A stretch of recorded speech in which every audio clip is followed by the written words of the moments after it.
So if we see the word vamana, right, if we transform it, right, it can become manava. So manava means man.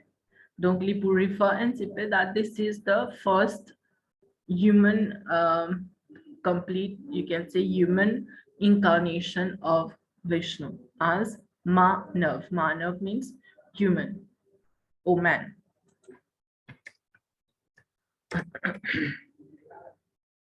So he is the son of Aditi and Kashyap, sage Kashyap, right?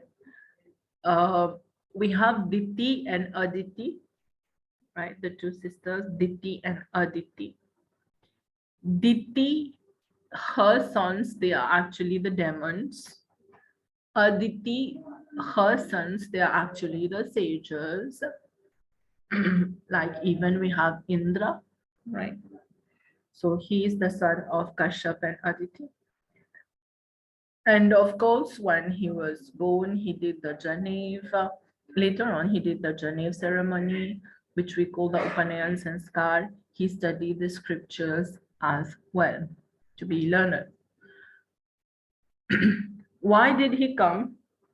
Why did Vishnu take this form, the Vaman avatar? The purpose here was to teach Bali a lesson, right? Now, Bali comes from the Hiranyakashipu clan, from that lineage, right? Even after Prahalad, right? So he come from the demon lineage, right? But Bali was not such a person like Hiranyakashipu was, definitely. He was a nice man. He was very kind and he was very generous, right? He would always give donations. He would always do fire sacrifices, but yet he was from the demon clan. But his problem was arrogance and he had no humility, right? So, malgré to all the good actions he was doing. So Vaman took this incarnation to teach him a lesson, right? Actually said to recover Amravati from Bali. And what is Amravati? Amravati is the city of the gods, right? The gods meaning the demigods, Indra, Varun, Tusa. So to recover that from Bali, he came to teach him that lesson. Now we see about Bali. He was the son of Virochan, that is the grandson of Prahalad. Prahalad se garçon c'était Virochan, Virochan se garçon Bali. And of course, the great grandson of Hiranyakashipu. He was the king of the demons. Kumaranje, he comes from the demon clan. And Bali means powerful. In Hindi, we say Bal. Bal means power. So it means powerful. And he was powerful, right? He was invincible. He was very generous. Like I said, he was giving donations to some, right? He was very generous.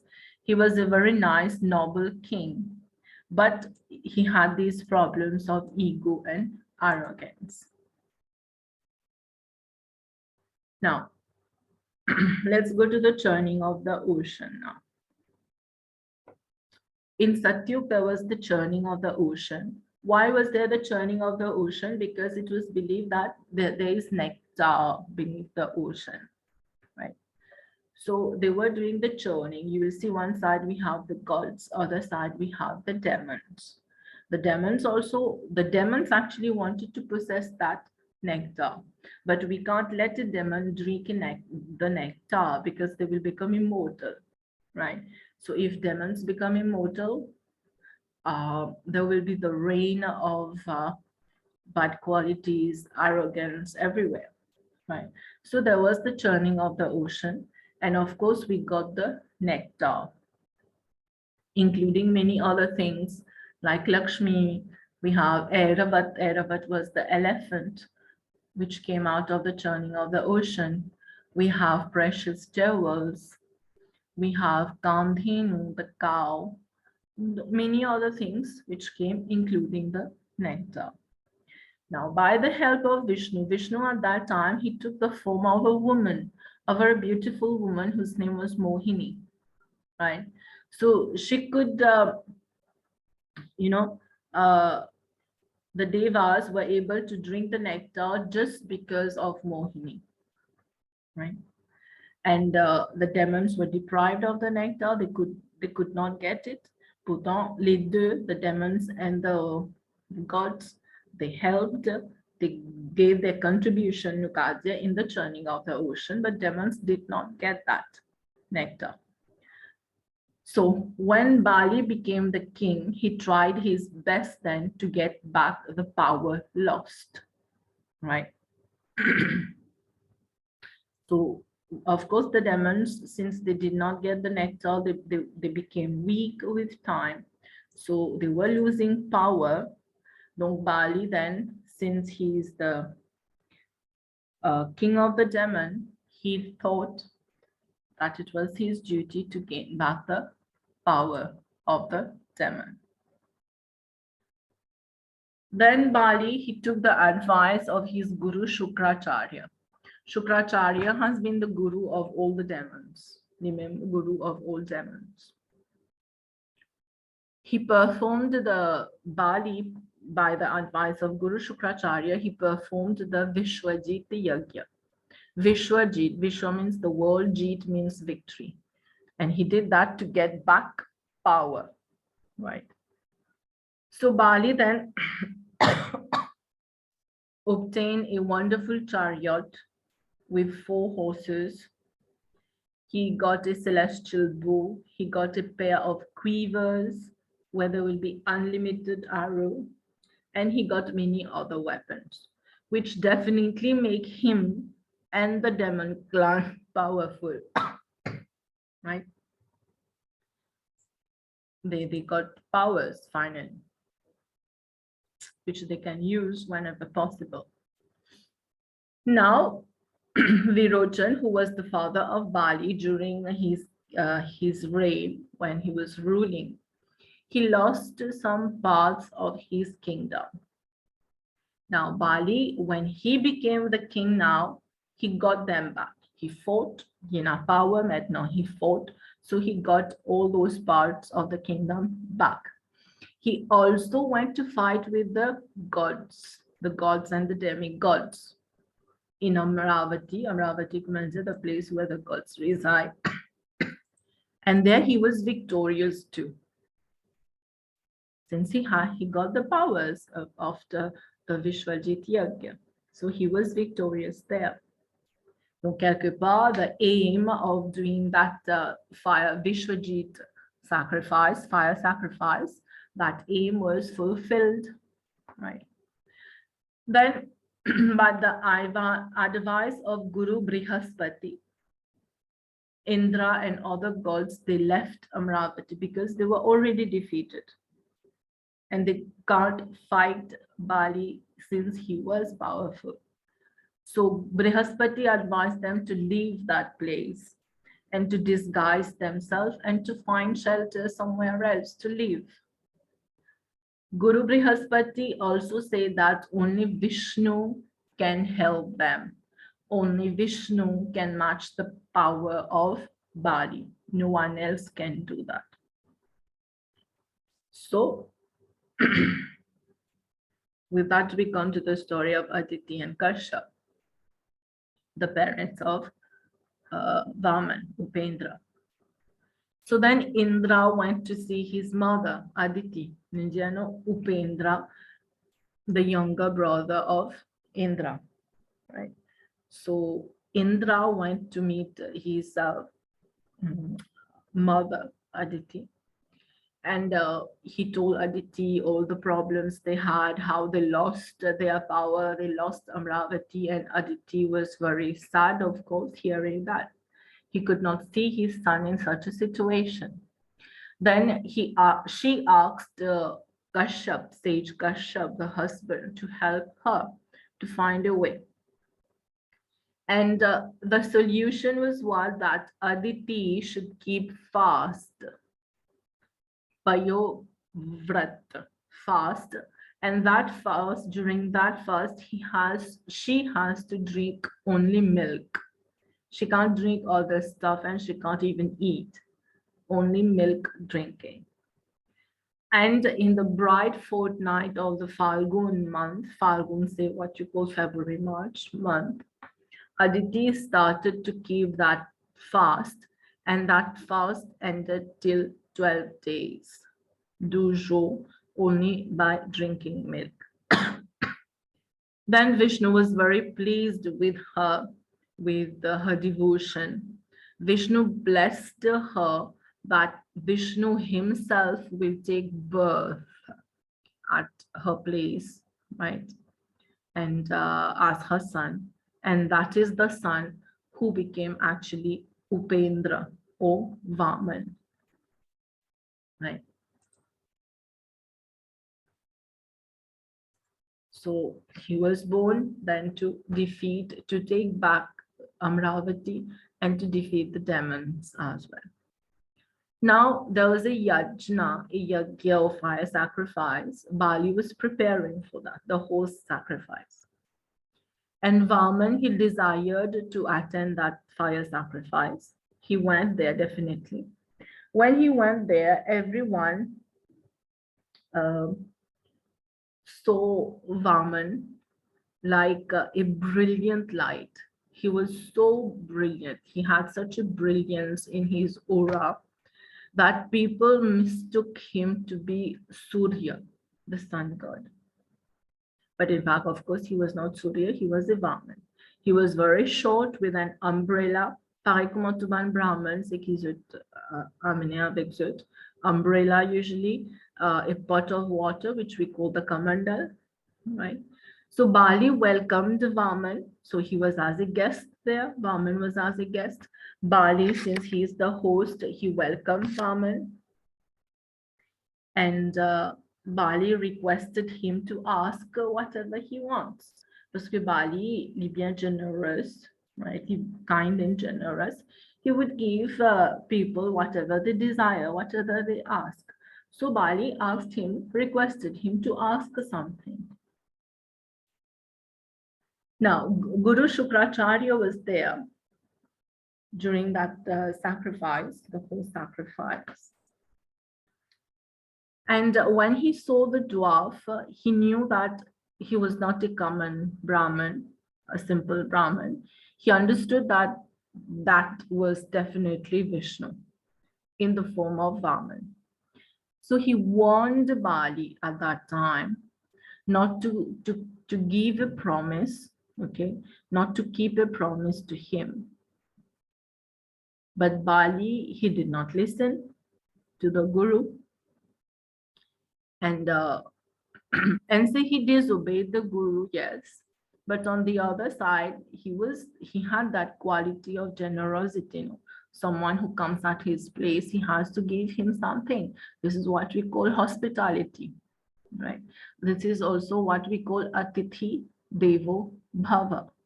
We revere the guest as God, Atithi Devo Bhava. So Bali finally, he did not obey his guru, and then he told the dwarf to ask for the boon. And then Vaman asked for the boon. He said that he wanted, give me as much land which I can cover with 3 steps. He asked only 3 steps of land. Bali was quite surprised, right? And he knew verily, of course, with some arrogance, of course, he can give him 3 steps of land. That's not a big deal for him. But Shukracharya understood everything at that time. Magdalene warned him, but Bali did not listen and he was very angry. Shukracharya, in his anger, he cursed Bali that he is going to fall from his high position. After all, this was what was going to happen when Vaman came there, right? So the 3 steps of land which he asked, Vamana covered the earth with the first step. Then he was growing in size. he covered the second, with the second step, he covered the heaven. Now, heaven, earth, partout, actually, c'est l'univers, he covered already in 2 steps. And there was no place for the third step. But Bali promised him 3 steps of land. And then Bali told him to put that third step on his head. Head qui fait parce que head normalement c'est une place of honor for someone. There's no place, bien sûr. So he offered himself his head on which Vaman could place the third step. And when Vaman did that, he pushed Bali to Patal, what we call Neverland, nether region, Patal, what we call hell as well, right? Actually, he did not kill him, right? He pushed him to Patal to give him a lesson of his, because of his ego, of his arrogance, and the fact that he defeated the demons, he took over Amravati, right? So he was punished finally. He was pushed to Patal. But in Patal there, he became the king of Patal, the king of hell, right? He was also ruling there as a king. Now, Trivikarma. What is Trivikarma? Let's see. So Vamana, who came there, he accomplished his mission, of course. After accomplishing the mission of the 3 steps, he was named by his devotees Trivikarma. Trivikarma means the one who encompasses the whole universe with 3 steps, and that is himself, Vaman. Bali was blessed by Vaman, right? That he will always live in the vicinity of God, right? That is, the blessing of God will always be there upon him. So that actually the effect, you can say, or the result of his good actions. And Bali was blessed, to be free from worries, problems, desires, and all. He was blessed by Vaman. Bali lost only his material wealth when he lost on earth whatever he had. That was only material wealth, but he gained the ultimate wealth. He was blessed not to have diseases. He was blessed not to have problems, troubles, fatigue. He was blessed to that he will always be in the vicinity of God. That is definitely a great blessing, what we call the ultimate wealth. Right? So the South Indians, they celebrate Onam, and that is celebrated in honor of the Vaman avatar, right? Usually in Mauritius also, some South Indians, they do celebrate that. So this is a verse. Of course, this is not for exam purposes, just to show you the power of Bali because of his good work, right? Margaret and Demon, yes, but he did many good things. Usually, quand Pandits attach Raksha Sutra Dong Lame, they recite this verse, Badho Bali Raja Dana Vendro Mahabala. We have the name Bali here. This Bali actually referred to the demon king Bali. So even in the prayer that we recite, we are Nupe Atash and Raksha Sutra Danulame for protection, and we are taking the name of Bali, right? So actually, why do we say that? Because he was very powerful, no? That by which the powerful demon king Bali was tied to the path of righteousness. I am committing you by the same, O insurance, be immovable, be immovable.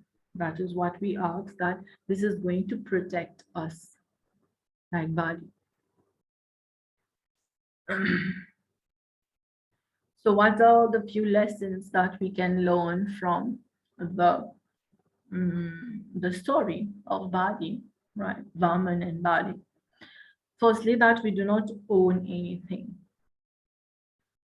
Temporarily, we can own a house or something, material wealth or so. But in fact, we are not the owner. This has been written in Isha Upanishad as well, that God is the master.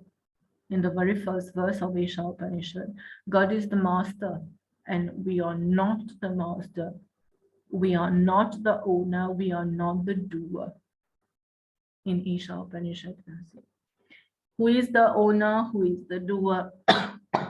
Who is the master? Say the Lord. And of course, the Lord is omnipresent, omnipotent, omniscient. Especially in this case, we can say omnipotent because he could grow in size, he could cover the earth, the heaven, right? And one thing also we can add, God takes incarnation to help. No? God incarnates to protect, to help, or bien to destroy or to punish. No? That is why he takes incarnation, right? Performance of yajna. We see even the king, who was the king among the demon, he was doing his religious duty. It is a religious duty of Hindus who believe in Sanatan Dharma, Hindu, to perform the yajna, the fire sacrifice. Devotion alone matters to God, no ego, no arrogance. If we have ego, we have arrogance, definitely our end will be very bad. No. So devotion only is that what matters. And that is the most important thing, which can lead us towards the highest good. Just imagine Bali, he was only arrogant, he was only egoistic and having all the bad qualities, and he was not helping people, he wasn't generous at all. Lipatsupugang even a punishment which he got. He went to Patal, he got blessings. Because of his devotion, because of his good work he has done, okay, quelque part, he got also good things. He got the punishment, no doubt. That is the law of karma. Right? So shall we. That is the law of karma. He did good things. He got good things in return, like blessings and all. But also he did the bad, and he was punished. Self-surrender is the peak of devotion, bhakti. The act of Bali, telling Vaman to put the third step on his head. It means actually this act. It means actually surrendering to God. This is where he learns his lesson of humility here, that he's nothing in front compared to God. He surrenders himself to Vaman, to God. Right? Power and wealth do not last long. That is very true. Everything is momentary. Buddha actually talked about that. He called that the Kshanikvad theory. Everything is momentary. Things last for one moment only. Right? You can use the word Kshanikvad. It's Buddha's theory teachings that we don't use. Of course, we can use. To keep a promise made, like we see always, no pranjai, parvachanajai. Oh, despite being whatever he was, the king and all, he was always abiding by what he says, his promise. Another lesson we might learn, say, we should never deviate from truth. That is the only thing that we have to follow, truth. And devotion is duly rewarded. He did devotion and he was definitely rewarded, right?